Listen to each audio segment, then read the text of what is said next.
Hello students, how are you?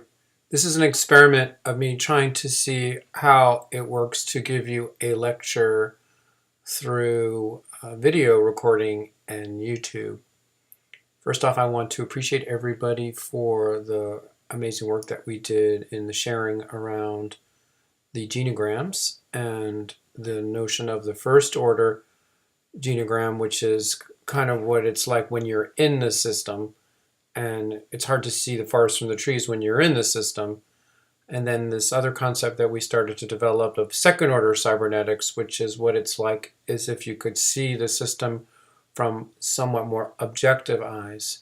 That also involves, from our class's point of view, the necessity to put on glasses that let us see through a feminist lens, from a LGBTQ affirmative lens, and from a critical race theory lens. Each of these allows us to put on almost a kind of X-ray vision so we can see to the hidden rules in the family that are based on patriarchal oppression perhaps, or that are based on the systematic obfuscation and erasure of LGBTQ social history, spiritual legacy, archetypal meaning and potential, the importance of the LGBTQ worldview for everyone, but especially for those folks who might be identifying as LGBTQ, and also the way in which all of us, not just people of color, are informed by racism and white supremacy, and how critical race theory lets us look through these lenses in order to see our families in a way that's really not possible if we're inside of them. I hope that you can practice this through the rest of your clinical career, and it'll provide enormous help to your clients. I can't tell you how refreshing it is to tell your clients or to invite your clients to investigate more deeply their family histories and their spiritual legacies, and to assist them in that process through your own ability to ask questions and to do your own research. So that was where we ended things in our last class, and now I'm doing this experiment here to see if I can prompt you from your own homes to continue the work of our class and the camaraderie that we're experiencing, and then to go into some of the course content and see how this works with me holding your hand a little bit as best as I can, and go through the material. So what I thought I might do now, having already said that, is to go through the actual Diane Gerhardt book with you, which is really dense, as you can tell, but also extremely informative, and and deeply imbued and invested with this systemic worldview. I mean, as you can see, it's a whole kind of saturated immersion into a way of thinking that takes years, if not decades, to really get. We're all just kind of learning it in a way. And all of the different theories, some of which overlap, some of which are more distinct, as you'll see, and how she is so deeply appreciative of these, and especially with the early origins. So I think it's good to have some historical framework, because that's the ground on which we stand, and our clients, I think, depend on us to have a deep understanding of the theory that we're using. So let's go through the book, and let's start with what she calls MRI systemic therapy.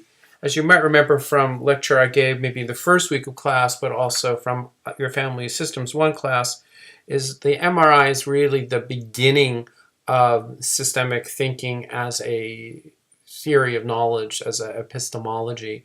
It starts in Palo Alto. It's called the Mental Research Institute. I'm reading from page 70 here in the book, which is in Palo Alto, as I mentioned. And the key figures are Gregory Bateson, who, as you know, wrote the double bind paper, and Don Jackson. And they were also, let's make sure we give Virginia Satir some importance. And there were a whole bunch of them who worked together in this kind of pressure cooker think tank way for almost a decade, if not longer. So MRI, I think, is really the ideas that emerge from this school, and it's a kind of therapy. It's really the basis of understanding. And as I mentioned, I think in last class we had, it's the marriage of general systems theory with cybernetics.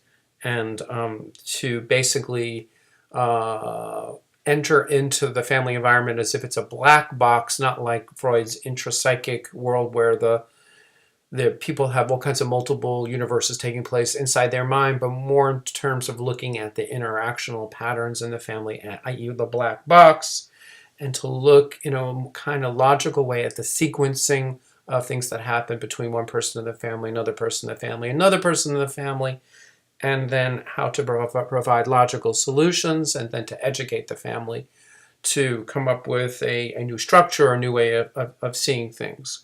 So to us, I think it's kind of makes sense. Some things we use without really thinking about it, but one of the major interventions, and you'll get this from your reading, is called systemic reframing. And it's basically another form of second-order cybernetics where you're looking at the system from a point of view that the family doesn't have. And that basically is a kind of hermeneutic or theory of interpretation, and it's also called reframing. Basically taking the information that you're getting from the family and making a new meaning out of it, or revealing a new meaning that's already embedded in the situation. So I'm on page 71 here, and I like how she sets it out. 1, 2, 3. We experience the world through our categorizations of objects, people, and events. If my husband does not bring me flowers or offer other romantic gestures, he does not really love me. We all know that's really true. Of course, all these things are very important based on flowers and presents and gifts.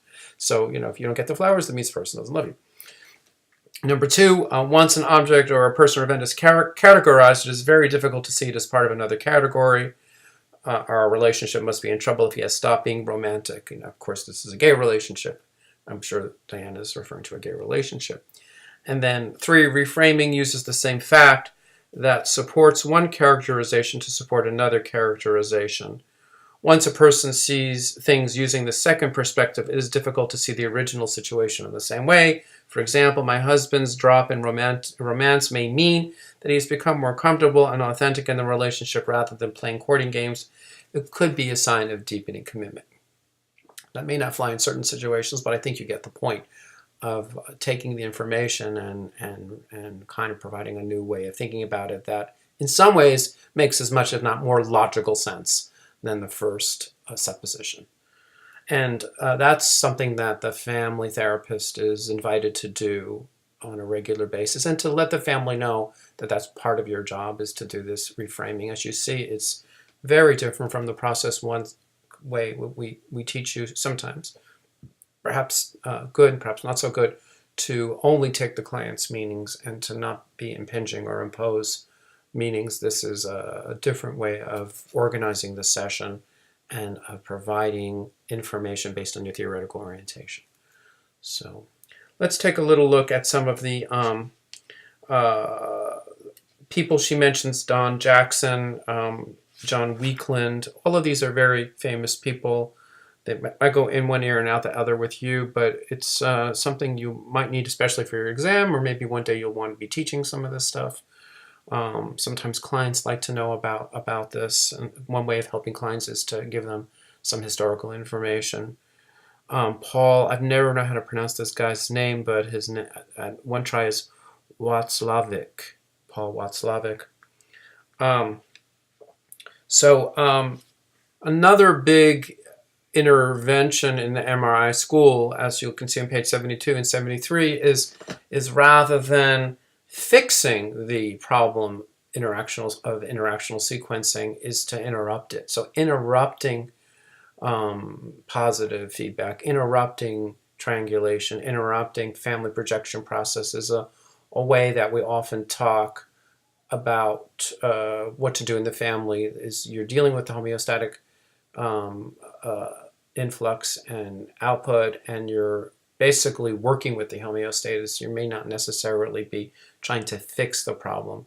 So I really like how she discusses that. Once MRI therapists identify the interactional behavioral patterns, I'm on page 73, and attempted solutions, they identify possible interventions to interrupt this sequence, not correct it, much the way a school of fish cannot be shepherded, but only interrupted and allowed to regroup. So that's a way to understand the theory and understand the doing of the work, is to see something that's happening and interrupt the interactional sequence. She has a bunch of bullet points called the process of systemic therapy. Assess the interactional sequence and associated meanings. 2, intervene by interrupting the interactional sequence. And you can do that by using a reframing technique or a task. A therapist interrupts the sequence, avoids trying to fix or repair the sequence. 3, evaluate outcome and client response. And 4, interrupt the new pattern. Then the therapist interrupts the new pattern with another intervention. This continues interrupt behavioral sequence, allow family to reorganize and respond and intervene again until the problem is resolved. So again, on page 73 and 74, there's a lot of new ideas here for us. Respecting and trusting the system. MRI systemic therapists have a deep, abiding trust that the system can reorganize itself without the therapist forcing change. The importance of this trust is illustrated in the case study at the end of the chapter, which I hope you get to read. Here's an example. The mother of the teen suddenly remarries after over a decade of being widowed. The new husband is currently unemployed, and to compensate, the mother takes on a third job, making her daughter feel neglected by the mother. In such a case, it is easy to judge the situation quickly. Therapists may be tempted to rush in to fix this clearly ridiculous situation. In contrast, a systemic therapist takes a more curious and open position, trusting the family will reorganize itself through a process that respects the system's integrity, allowing the family to reorganize their rules for relating in ways that organically emerge from the system. So there's a couple of pointers in here: adapting to the client language and viewpoint, which is very important to learn the family's language. 2, maneuverability. Maneuverability refers to the therapist's freedom to use personal judgment in defining the therapeutic relationship. And let me take a look here. I think that's it. Let's take a look at page 75. I'm racing against the clock because I think I only can get 15 minutes at a time on this. And look at that cool little graph on page 75 that identifies the interactional sequences. Tension rises, the symptom, which is positive feedback. Tension subsides, self-correction, normal homeostasis. And then this cool box on page 75, identifying the interactional sequence, homeostasis, normality. Can you describe what things are like when things feel normal and okay? Start of tension. Can you tell me how things usually begin? What does what and who does how others respond? 3, escalation and symptom. Can you describe the escalation that leads to the symptom? And 4, return to homeostasis.